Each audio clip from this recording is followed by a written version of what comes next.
Good morning, everybody. Happy Tuesday. I hope that your week is off to a great start. My name is Allison Dillard. I'm an author and math professor and mom of three. You can find out more about me at my website, AllisonLovesMath.com, and you can download my 7 secrets that parents of successful math students know for free there if you are interested. And today, you guys, I'm super excited. We have a special guest today, Jennifer Ozgur.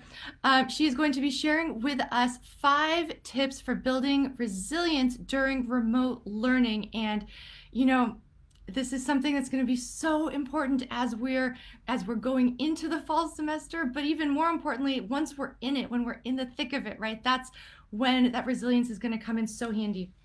So a little bit about Jennifer. She's an educational consultant.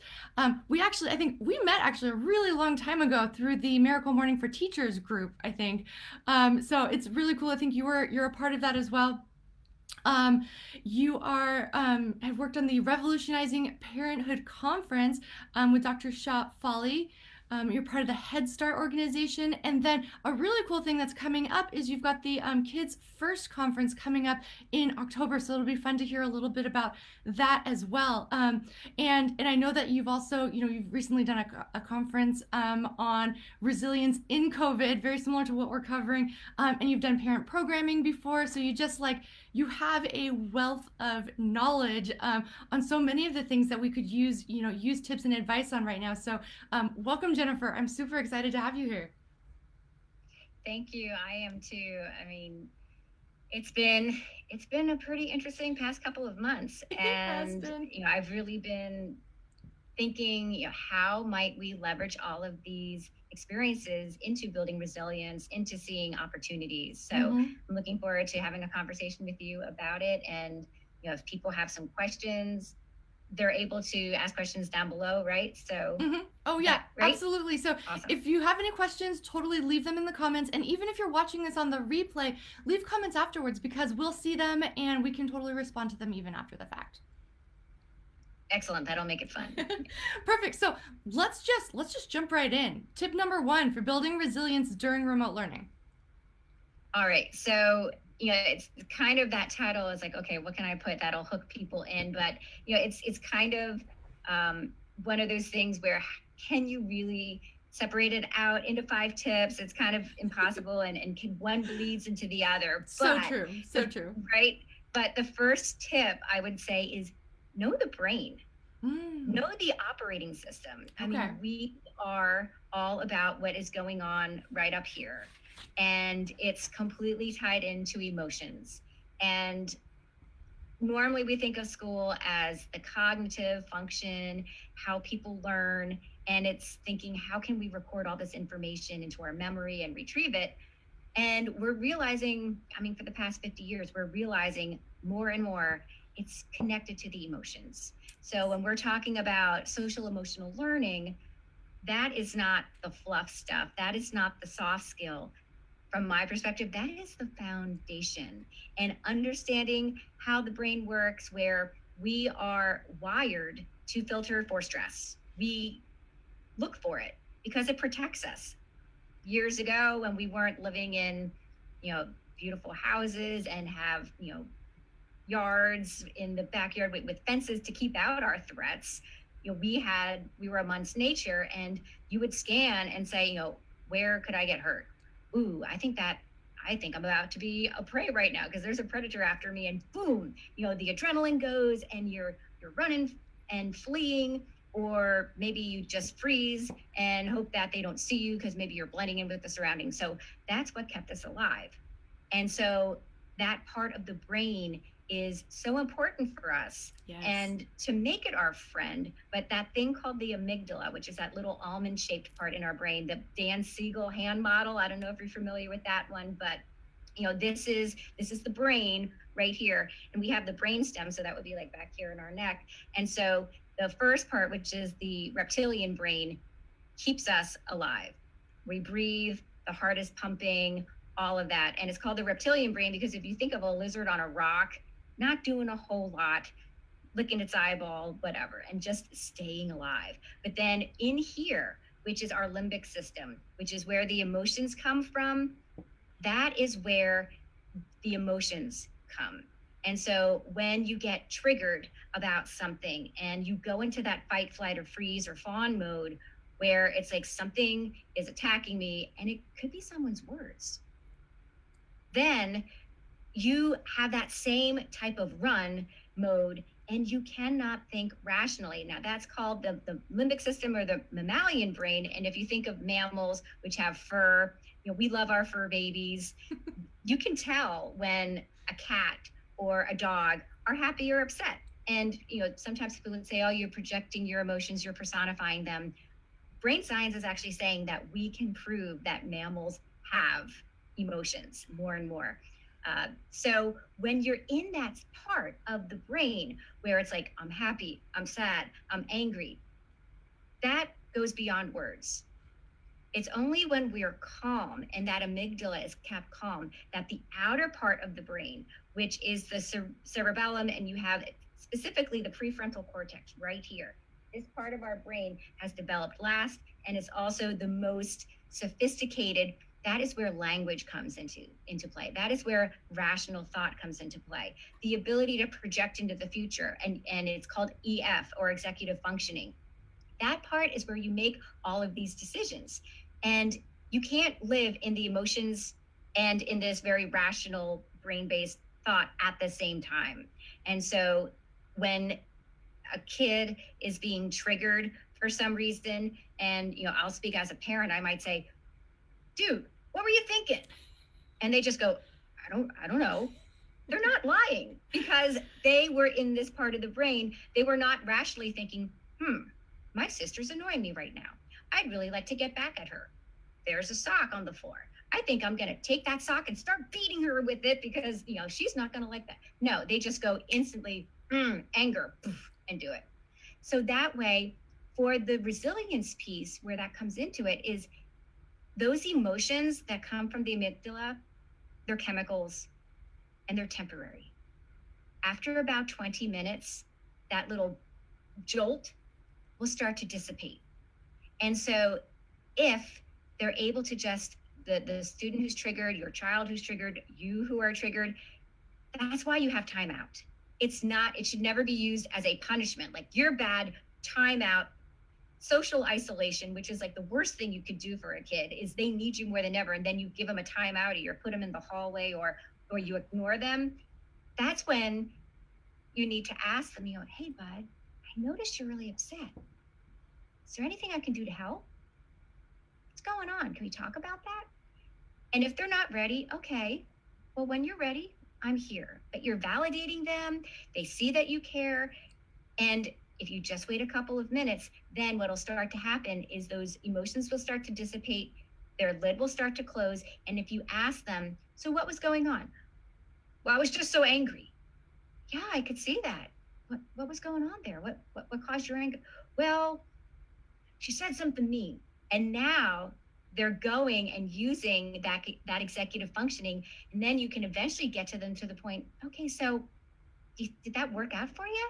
Throwing that sock and beating your sister with the sock? No. Well, next time that happens, what do you think we could do?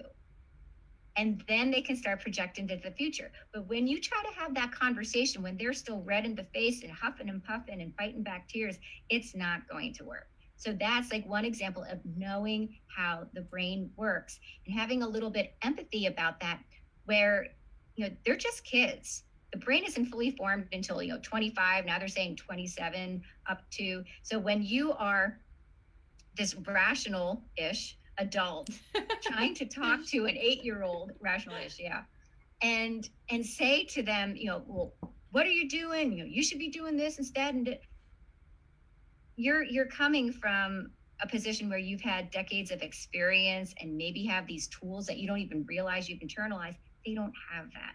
So that would be tip number one, knowing the brain, understanding it. I reduced it to like the very basic parts, but even that might inspire some people to say, oh, I didn't even think of it like that, and maybe learn a little bit more about it. So that would be my first. I love that. I love first. I love the crash course on the brain, because, as you know, parents are have no time right now when everybody's juggling work and the kids going back to school. So I like appreciate breaking all of that down. And I think a couple of really important things that you pointed out that I honestly, for me, learning that it takes 20 minutes, just having that sort of time frame in the back of your head, because I think, sometimes I find it so frustrating. You're waiting for them to calm down and you're like, dude, it's been like 5 minutes already, like what's up? But just sort of knowing in your head that 20 minutes is really, more what you should be aiming for, to give them that time is really helpful.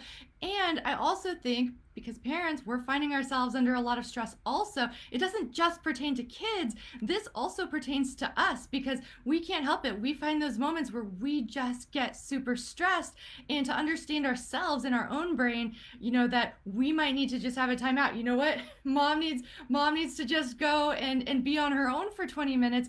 That can be really helpful to the family also, because then you're not trying to talk with your kids when you're in that fight or flight, stressed out moment as well. So lots of really good stuff there, Jennifer. I love it. Thank you. And it's also modeling good self-care. Yes. To say, oh, you know it's what? totally self-care. Yes. Yeah. There's nothing wrong with saying, I'm feeling really overwhelmed right now. I need to dial it down for a little bit. I need to calm down. And that's another thing too. And it kind of segues into my second tip, is to say, like, I need to calm down. Okay. What does that mean?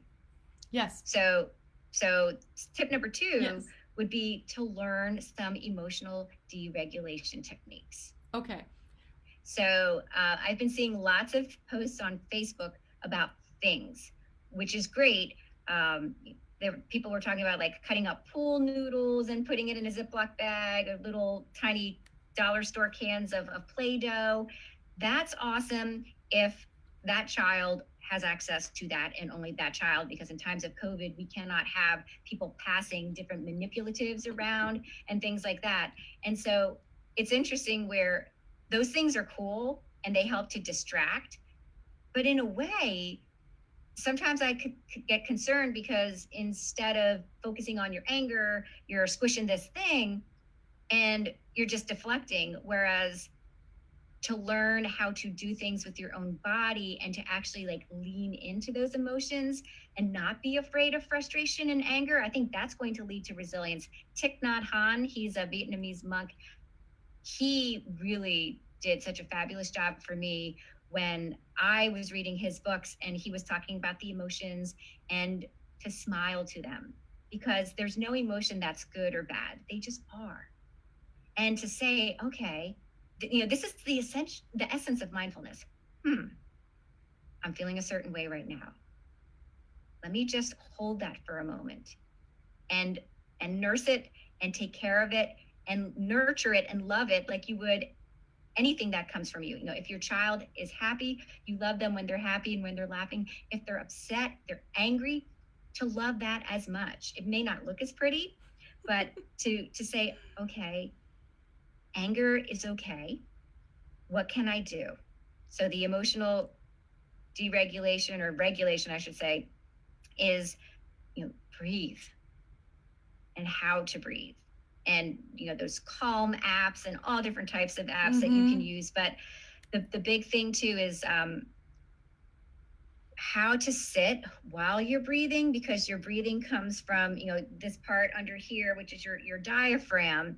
And your diaphragm will go up and down to allow your lungs to expand and contract. So it's so important to, sit. I've been a singer all my life and a musician, and so they'd always say, like, the last 2 inches of the chair, to scoot your butt all the way up to the chair and sit all the way up, and to imagine your spine and, like, this beam of light coming from the top of your head, going all the way down to your spine, and then your feet are rooted to the ground, and you just imagine the cycle of oneness where it's you and your emotions and the outside world. And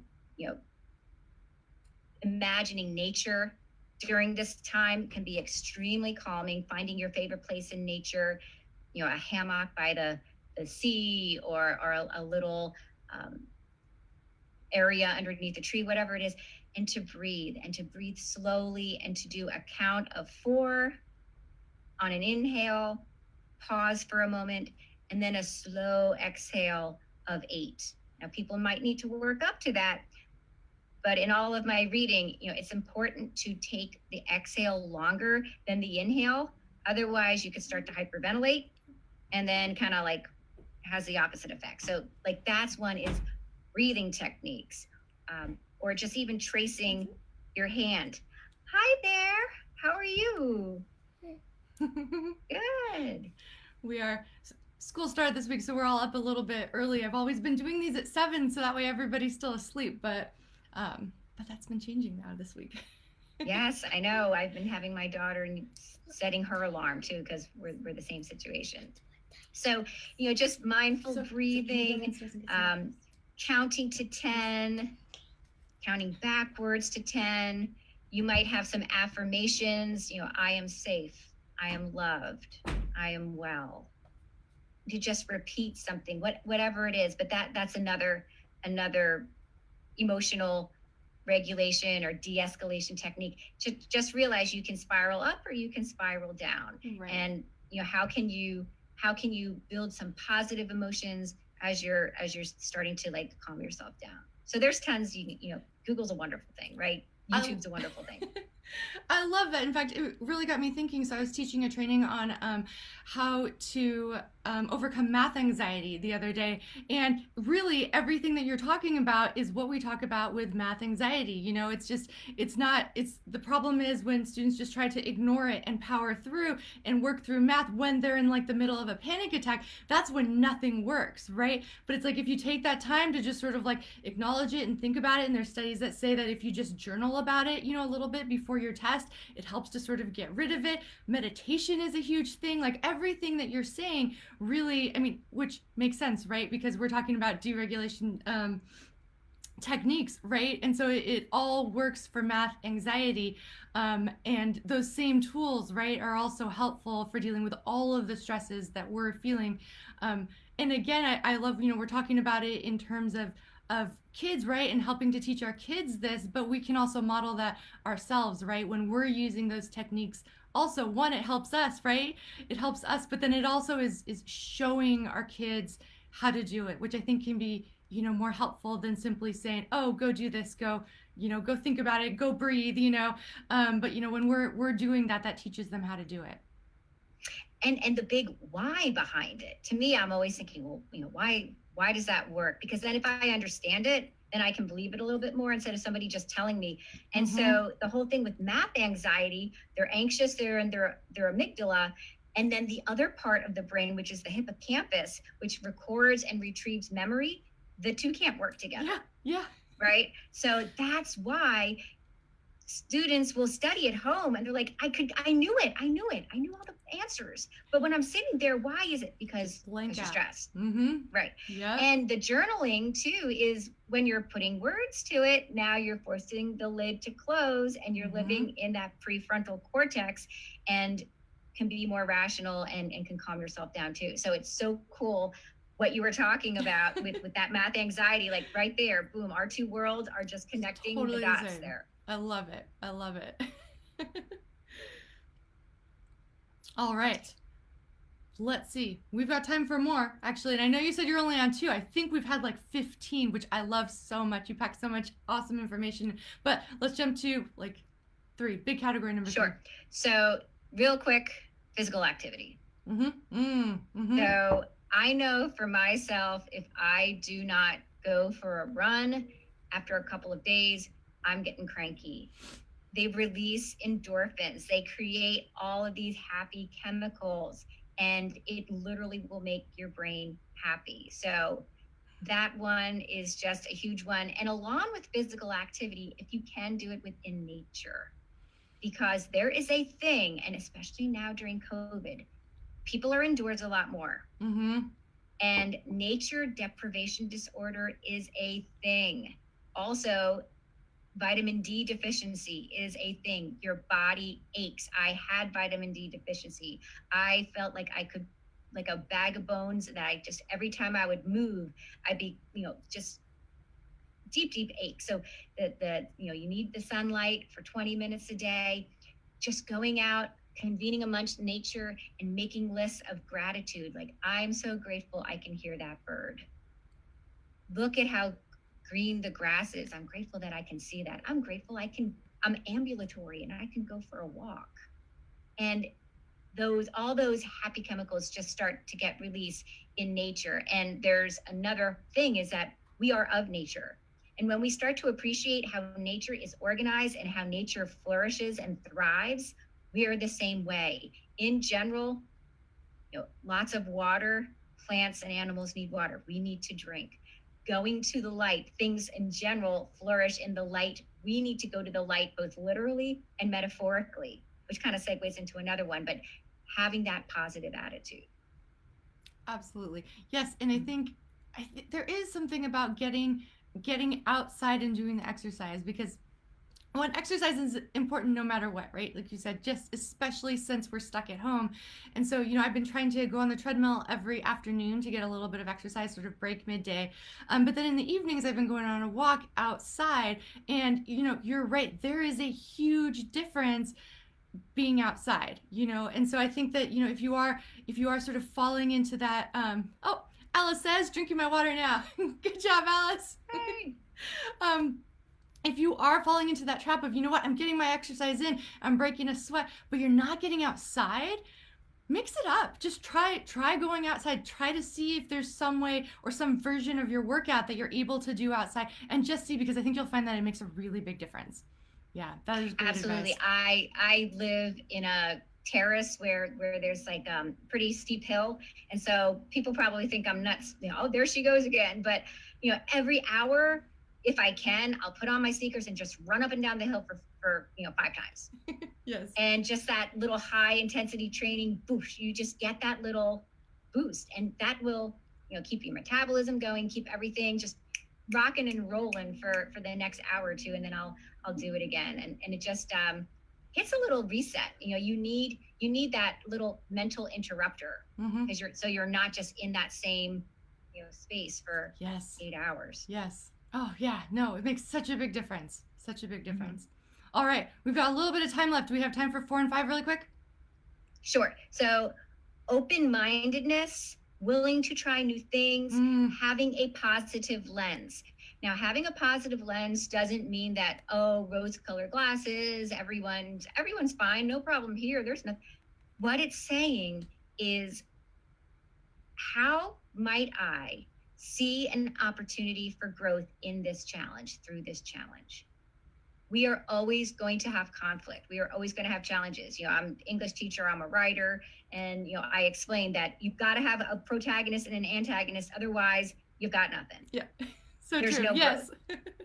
So that is so essential to realize, okay, this thing is happening right now. How can I flip it?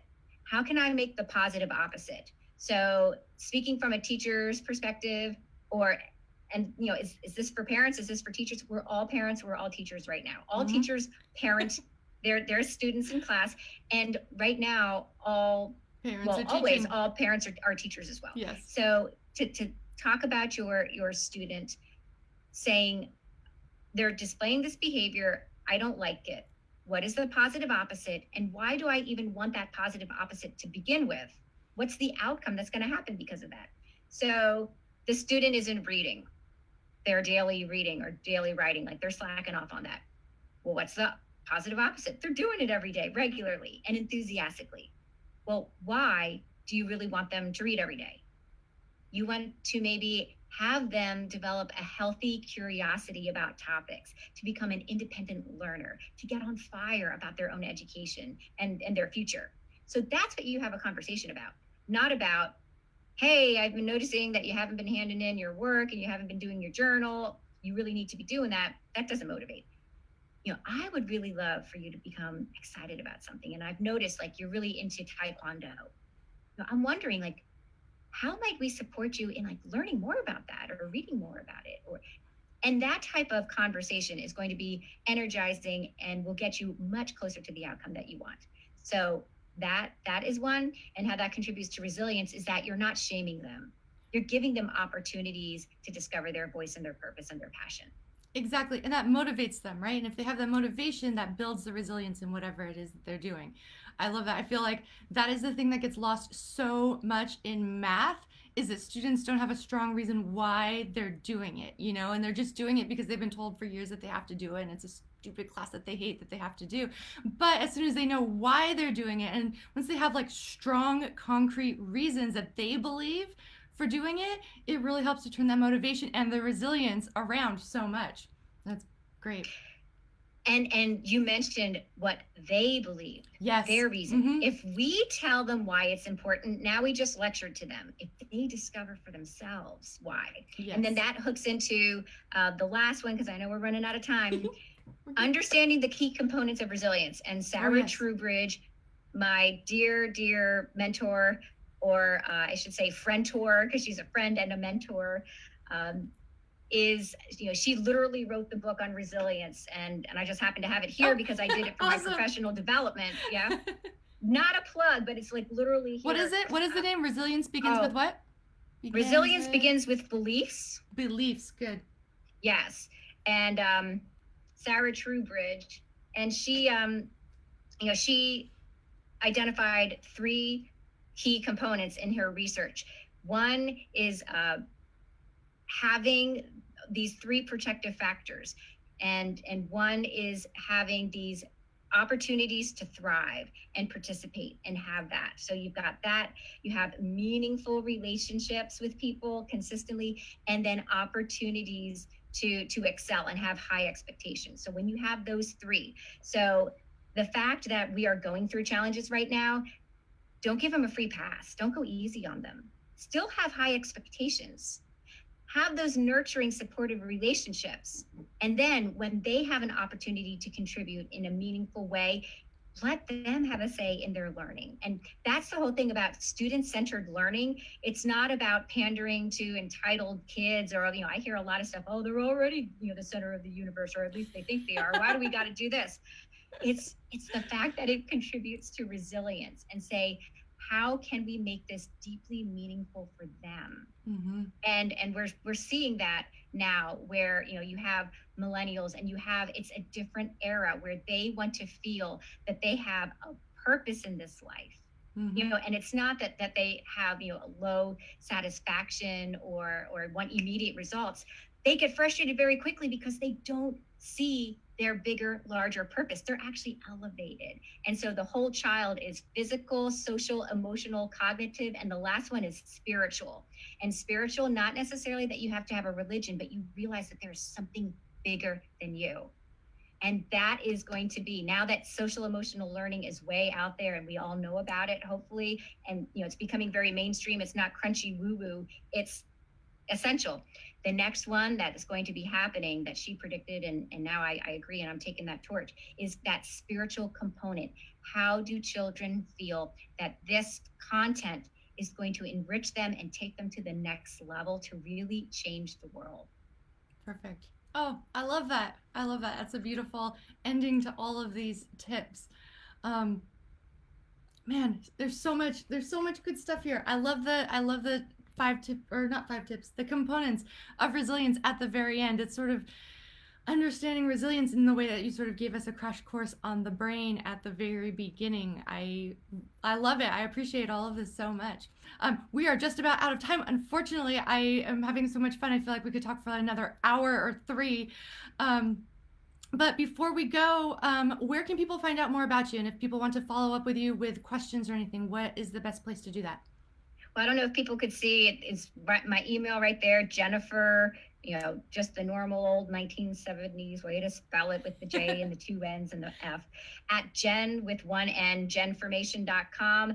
That is, we all have like 7 million emails. But if you want to reach out to me as far as, more of this neuroscience-based professional development, conferencing, as far as, how can we set ourselves up so that students can really thrive and flourish, that would be the place so that we could continue these conversations.